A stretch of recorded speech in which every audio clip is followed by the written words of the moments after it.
So, this is a uh, lecture, really, a set of notes that I originally prepared for a comparative religions class. But it covers things that I've also talked about with rhetoric classes and philosophy classes and others along the way. The core thing is here a series of basic distinctions about ways we talk about what's true and what's real.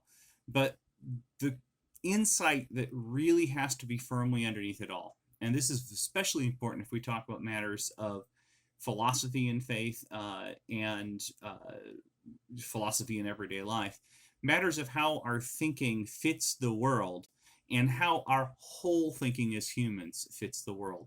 Things that go beyond what we get when we are just focused on a list of details or when we let ourselves be distracted into thinking that only a specific kind of data is really knowledge. Um, and in an age, especially when kids in second grade are getting worksheets on separating fact and opinion that basically put everything that's actually a matter of human judgment and wisdom in a category of opinion and distinguishes that from fact as though that could possibly lead to human thinking of any kind, uh, we really need to do better. So, one of the things that I have to do with students all the time, and that I hope you'll reflect on very hard, is to get them to think through these things. And I start with this: you only have one brain. All of the kinds of thinking and believing that you are capable of, they all happen in exactly one brain. And so, if there's something that's true in one area of life, then the same brain finds it true that finds something true in another area of life. And even if there are different ways that we check those out, even if there are different ways that it matters to us that they're true, even if they're different in conditions under which we use them different ways, that's still just one brain. So ultimately, we need to have an understanding that unifies these things. So, before it can make much sense to talk about faith or about philosophical claims, we have to grapple with the question, what is belief? Especially because many people assume belief is in a realm of wishful thinking or strong feeling that is totally different from the realm of facts and proof or practicality and pragmatics. It's not hard to see this can't really be the case. After all, you only get one brain. Everything you believe about whatever, math facts, yesterday's breakfast, tomorrow's weather, the goodness of God, pasta, you think about it all with exactly one brain. It all has to fit. Okay, so let's differentiate some things. One thing we need to think about is fact, and the other is opinion. We talk about fact and opinion all the time in these discussions, and people really have some misconceptions. What makes a fact a fact? Well, is it a fact if I say it's raining outside? You say it is if it's true. Well, okay, but what makes it a claim of fact? Well, it's precisely that you can imagine looking outside. Although you're not in a room with me, you're on a video. So true could be slightly different in those conditions. Nonetheless, it's a claim of fact. If you wanted to say, was it raining outside when he said this? You would have to go find a way to find out whether rain was falling at this time at this place. So the idea that you can check it is what makes it a fact. Now, also, if I say it's a fact, if I tell you it's a fact, then clearly I wouldn't say that if I didn't believe it, right? If I say it's raining outside, that's a claim of fact. If I then look and say, oh, I guess I was mistaken, it's not, then I'm not going to turn around and say, but it's a fact that it's raining. No, when I say it's a fact, I mean that I believe it and that it's something you can check. That's what it means to say something's a fact. It means that the person who's saying it believes it and you can check it. But the essential thing there is we can check it. That's what makes a claim a fact claim. Now, we should point out it's not necessarily practical to check it. There are lots of things which a good physicist can tell me happens in the Large Hadron Collider that I would not probably be able to go get the degrees in physics and do the math and then get the time on the LHC to go check for myself. It's not practical for me to check that. It's not practical for me to check whether I could jump out of an airplane with a parachute. Yes, I could check that. I could just go skydiving. But it's not practical for me to check it. Nonetheless, it seems apparent that it's a fact that I could do that. And how a parachute works, I've seen demonstrated and I've seen people use them. I don't have to do it myself to say it's a fact, but I can check it. And that's what makes it a fact claim. The distinction between a fact and an opinion, then, isn't between two types of claims. Clearly, if I say it's raining outside, and you say, how do you know that? And I say, I don't know, I just think it's raining outside. Then you say, well, that is a claim of fact, but you didn't give me any reasons for it. Sounds like it's just an opinion. But if I say, it's raining outside, you say, how do you know? Well, I can tell because you're wet. You just came in the door. Then I gave you a reason. That means it's no longer a claim of opinion. Now I'm appealing to fact. So fact and opinion are distinguished not because opinions are about a different kind of thing than fact. They're just distinguished by the fact that opinions are assertions for which no reason is given. Opinions are assertions that lack reason. Now, I might have a reason and just not give it, but you're still justified in calling that just my opinion. Okay? Now, I might turn around and say, but it's not just my opinion. Well, if I do that, then I say, I want to give you a reason. And now I'm making an argument.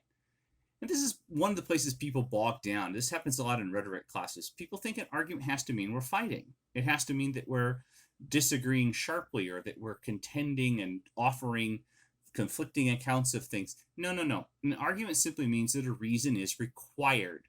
The assertion gives the reason because the reason is needed for the assertion.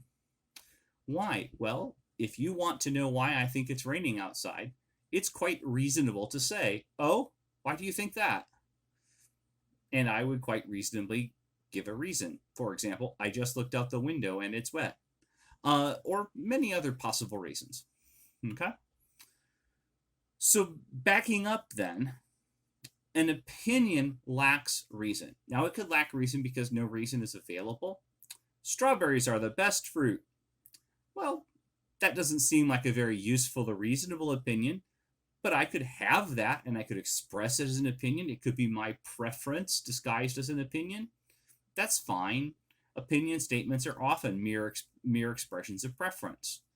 But if I make a claim that sounds like a fact, then I might just be giving you an opinion, and you might want to know whether it has reasons.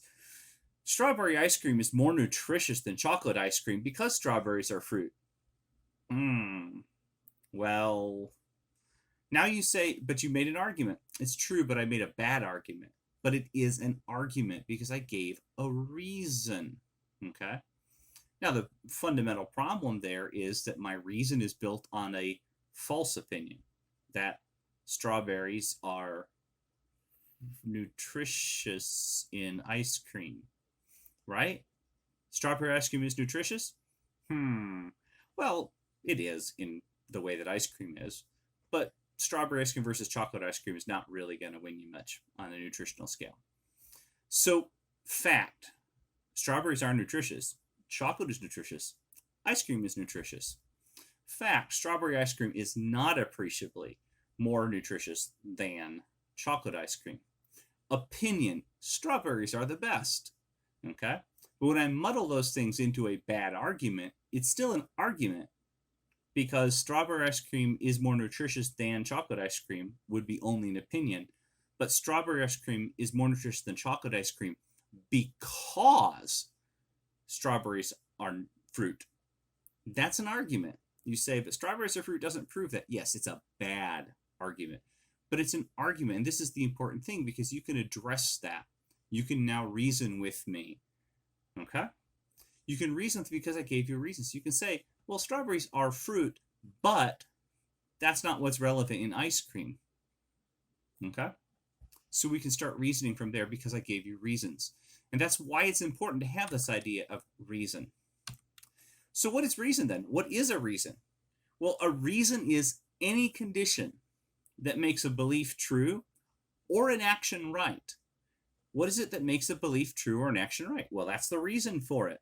What kinds of things can be reasons? Well, if you really want to know, go look up a discussion of Aristotle's four causes. But generally speaking, almost anything. It depends on the kind of thing you're talking about. But in the case of, I think it's raining outside, well, a reason for the truth of my statement might be because I can see it raining. Another reason might be because everyone who walks in the door is wet. Another reason might be, well, that it actually is raining. There are all sorts of things that are reasons for that to be true. My reason is whichever one I give you, and you can test that reason. But the fact is that the reason is the condition that makes a thing true. It also makes it right, in the sense that should you go out in the rain while carrying, I don't know, ice cream sundaes to your friends? Should you do that walking through the rain?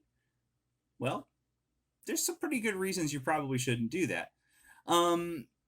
There's other things that you should do. The reasons are going to be the things that make the action the right action. Now, for the second, we're not talking about is there a moral rule, okay? We're just talking about what makes the thing the right thing to do. In the same way, what makes the thing true might not be what makes the thing the only truth or the most relevant truth or the biggest truth. It just is what makes this thing true. But I hope you can see that the basic elements of all these things are what kinds of claims we make based on what kinds of ways we've actually understood reality. Okay? Because that's the important thing going on here. The reason is any condition that makes a belief true or makes an action right. So then what is a belief? Well, there's some things I can check.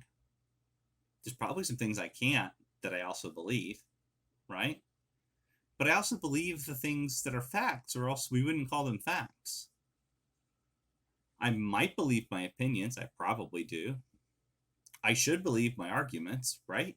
If I give reasons that I don't believe, then I'm just a liar, right? So that's not going to be how we do that. The reasons that make a belief true would themselves have to be true beliefs when I express them. So belief then is in all of these things. All of these things are conditioned upon belief. Belief is the thing my brain does to get me to those other things. So a belief is whatever appears true to me, unless I suppress it. And that's a tricky thing, because we all go around feeling like believing is a choice we have to make about things. But if you think about that, that's because we have the experience of having made mistakes, and we have the experience of being incorrect in understanding and also being misled. And so we have an ability and a habit of not necessarily taking everything that appears true to us as a basis for something else. We'll wait. We'll push things back. We'll say, okay, forget that while I think about this. And that can be very useful when trying to isolate certain problems, but I hope you can see how that can also totally screw up our thinking. What if I ignore all of the science facts that I could learn in a science class because that one science teacher was a jerk? Does that help me get a better understanding of science? Or does that get in the way? What if I don't ever want to think about that one really bad day? And so I always have to overreact against it or pretend it didn't happen. Are either of those things going to help me work through things in the future? No, we have entire professions and entire areas of study dedicated to helping us not do that, to not create delusions in order to suppress things which appear to us to be true. We have to make decisions about those. Well, how do we make good decisions about those? Well, the habit of making good decisions about those is knowing. It's the habit of knowledge, it's the habit of understanding. It's the first step to becoming wise is to know stuff and to aim to understand it. So what does that mean? Well, classically, knowledge is defined as justified true belief. Okay? Now, you should see how in talking about fact, opinion, argument, and reason, we've really already done a lot to connect with these. Knowledge is justified true belief. Well, what does that mean? Well, it's belief because it would have to be. You can't have a fact, opinion, argument, reason that's even meaningful unless you actually believe something. They're all about belief. It's true belief, that is to say, it's based on actual reasons, on good reasons, on sufficient reasons. Oh, and there's the word. It's justified true belief because I have the sufficient reasons. They're in my head. They're my reasons, when my reasons are the sufficient reasons, right? So you say, well, he says it's raining outside every morning at 9 o'clock. Some days it's true. Some days it's not. You'd say he has a true belief, perhaps, or just a habit of making that noise, but probably a true belief some days. Is it a justified true belief? Well, under those circumstances, you'd have to say no. It's probable that he just happens to be right. He doesn't know whether it's raining. He just says it sometimes and happens to be right, but he doesn't know that it's raining. And that's the crucial difference. So justified true belief then means that when I say I know something, I'm saying that not only do I believe it, and not only, so far as I know, is it true, but that I also, so far as I know, have sufficient reasons in me. My reasons that are in fact conditions that do in fact make it make sense to believe this. Okay? So knowledge is the habit of converting things I believe into things that I know. And it's a little redundant the way I say that. Let's back up a step. It follows from our understanding of fact, opinion, argument, reason, and belief, which lead us to understand knowledge. It follows that when I say I know, in distinction to I believe, I'm not talking about two different kinds of thinking. All knowledge is belief. Most basic knowledge is belief before it is knowledge. Most basic knowledge is belief before it is knowledge. I know I fall as a baby before I know the word fall, long before I know the concept gravity, let alone before I know any principles for explaining how gravity works. Okay? I know I need to eat as hungry long before I know what my nutritional requirements are. One of the great challenges humans face is we experience hunger for a very long time before we have any idea how to manage our nutrition. That's why we have parents. So most basic knowledge is belief before it is knowledge. That is before we've sought and found reasons that justify our beliefs. So, knowing is the habit of finding reasons for beliefs. Knowing is the habit of finding reasons for beliefs. We do that in order to find the principles, which help us understand more fully and with less confusion and error. When we know what makes that true, what's the reason, what are the conditions under which that belief is true or that action is right. When we know the reasons, the conditions, then we're able to have a more full understanding. We know what to do in more situations, and we're less likely to slip into serious confusion or to make really important mistakes. Knowledge shapes understanding, it guides action, it helps us know who to trust, and it makes us trustworthy. So these different purposes of knowledge, they show up in natural language all the time. Just think about the word true for a second. what you said is true. Well, that means the assertion has conditions that fit reality, right? But then I can say that is a true diamond. Well, in this case, what I mean is what appears to be a diamond is actually like all of the other diamonds. It's actually a diamond. It's a good example of the kind of thing it says it is, the kind of thing we say it is. Then there's be true to your school. Well, this is truth in the sense of loyalty. It's the sense of if you are going to be part of a thing, well, then actually be part of it. It's that sense of staying connected to a thing, of continuing to be the thing you are. Okay? And then there's steer a true course, which is related to that. But in this case, a true course means one that matches to its goal, one that matches the aim, one that matches the direction set. And then, of course, there's we are truly in love. Now, this isn't be true to someone. That's a different thing. We already talked about that. This is truly in love. Well, what does that mean? Ooh.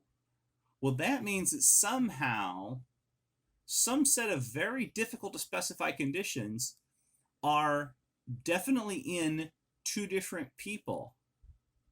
There's a profound meaning to that statement that's really hard to get at. So, worth reflecting on. You only get one brain. So what do we need if we're going to be guided by knowledge? Well, I would say there's two basic things you have to have if you're going to be guided by knowledge. First, you need at least some truth that you believe. You can't get anywhere trying to convert no true beliefs into beliefs with reasons. That's not going to work. There has to be something that you already believe. And at least something that you believe has to be the kind of thing that there are good reasons for. Now, as it happens, I can be very confident that you have a lot of those. Why? Well, you're humans. If you're alive, if you're able to listen to me talk, then you have an awful lot of justified true beliefs. There are at least some truths that you believe. Now, one of the challenges we may run into is which of those you're able to acknowledge, you're willing to work with, which of those you feel confident in building on. But you need to have at least some. If you have at least some of them, then the hope of humanity throughout the ages has been that some truth that you accept, that you will build on, that you will follow, should lead you to all the others. That's my suggestion. And that hope is important because that's the second thing you need. If you're going to be guided by knowledge, you need at least some truth that you believe, and you need hope that more understanding leads to good things. You have to be able to have that hope. If that hope isn't possible for you, then you aren't the kind of being that can be guided by knowledge. Again, I know if you're listening to this, you're human. My lizards have a certain kind of hope, but they do not have any hope that understanding leads to good things because it's not the kind of creature they are. You humans, though, you can have this hope, and you should nourish this hope because it is what's necessary if you're going to be guided by knowledge. So, in order to nourish this hope, then I ask you to finish out here by reflecting on something. Just reflect. Because you only have one brain for all the thinking you can do, which means you need to have the biggest horizon for understanding that you can possibly have. So I ask this, what is the good thing that understanding can lead us to?